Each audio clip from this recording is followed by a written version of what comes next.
There's a chart I saw recently that I can't get out of my head. A Harvard business professor and economist asked more than 5,000 Americans how they thought wealth was distributed in the United States. This is what they said they thought it was.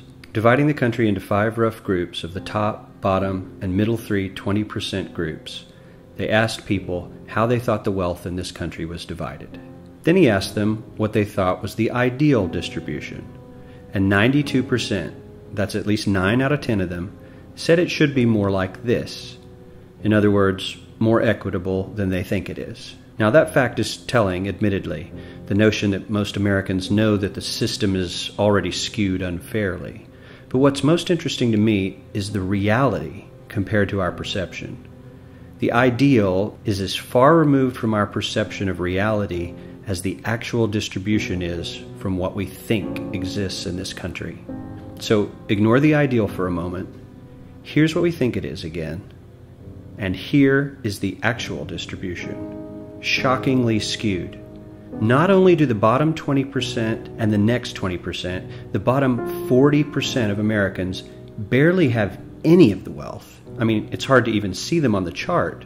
But the top 1% has more of the country's wealth than 9 out of 10 Americans believe the entire top 20% should have.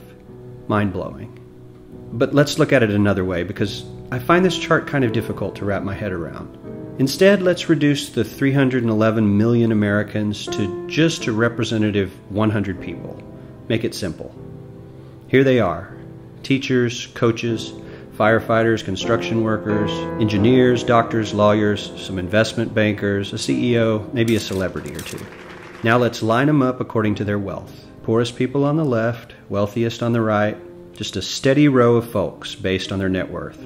We'll color code them like we did before based on which 20% quintile they fall into. Now let's reduce the total wealth of the United States, which was roughly $54 trillion in 2009, to this symbolic pile of cash. And let's distribute it among our 100 Americans. Well, here's socialism, all the wealth of the country distributed equally. We all know that won't work. We need to encourage people to work and work hard to achieve that good old American dream and keep our country moving forward.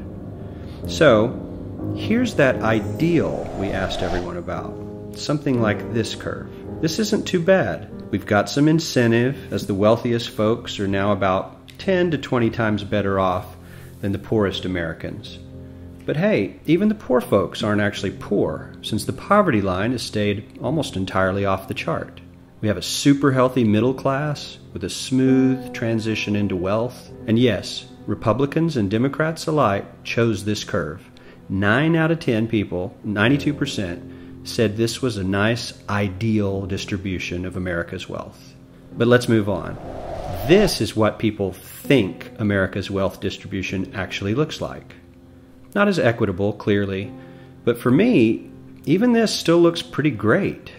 Yes, the poorest 20 to 30% are starting to suffer quite a lot compared to the ideal, and the middle class is certainly struggling more than they were, while the rich and wealthy are making roughly 100 times that of the poorest Americans, and about 10 times that of the still healthy middle class. Sadly, this isn't even close to the reality.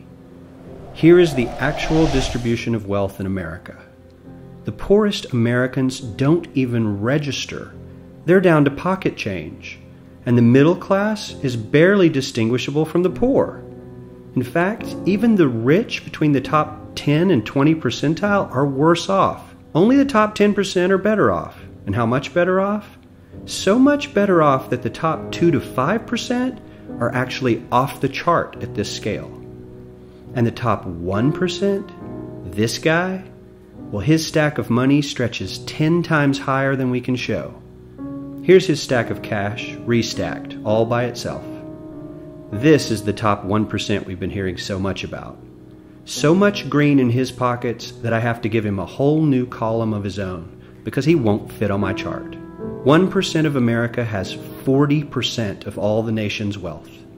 The bottom 80%, 8 out of every 10 people, or 80 out of these 100, only has 7% between them. And this has only gotten worse in the last 20 to 30 years.